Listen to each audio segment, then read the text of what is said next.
አንተን ኃይለአብ ንጋቱ ሊራንሶን ባል አድርጌ ስቀበል ቤተክርስቲያን ለክርስቶስ እንደምትገዛ ወይንም በቀድሞ ዘመን ቅዱሳን ሴቶች ለባሎቻቸው ጌታዬ እያሉ እንደተገዙላቸው ልገዛልህ፣ ላከብርህና በሚያስፈልገው ሁሉ ምቹ ረዳት ልሆንልህ፣ በሕይወቴ ዘመን ሁሉ በፍርሃትና በታማኝነት በአንተ ብቻ ጸንቼ ለመቆም ሁሉም በሕይወት በሚጠብቅ በእግዚአብሔር መልካሙን መታመን በመሰከረ በጌታችን በኢየሱስ ክርስቶስ በቅዱስ መላእክትና እዚህ በተሰበሰቡ ምስክሮች ፊት ቃል እገባልሃለሁ።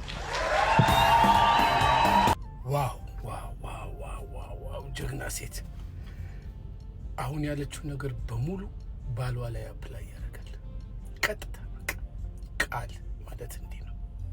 ሲንግል ማም ፋሽን በሆነበት ጊዜ፣ አባትና ልጅን የሚያለያዩ ሴቶች በበዙበት ጊዜ እንደ አንቺ አይነት ደግሞ ለባሏ የምትገዛ ባሏን የምትወድ የምታከብር ሴት ስትገኝ ደግሞ እንደ ሀገር እንደ ሕዝብ አልጠፋንም ለማለት ያስደፍራል።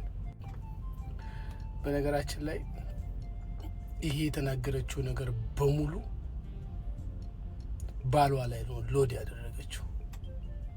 ብታምኑ ባታምኑ it's nothing to do with her። ከዚህ ቀን ጀምሮ ለሷ የሚሰጣት ክብር፣ ለሷ የሚሰጣት ፍቅር፣ ሁሉ ነገሩ ነው የሚሰጣት።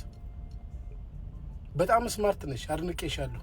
የዚህ የቲክታክ እንስት ብዬሻለሁ። ሼር አድርጉላት። ካገኘዋት 50,000 ብር እሸልማታለሁ። ሽልማት ነው ለጀግንነትሽ፣ ለስማርትነትሽ። ብሪሊየንት እንዳንቺ አይነት ያብዛልን። ባሎቻቸውን በፍቅር የሚገዙ የሚያሸንፉ ብልጥ ሴቶች ያብዛልን።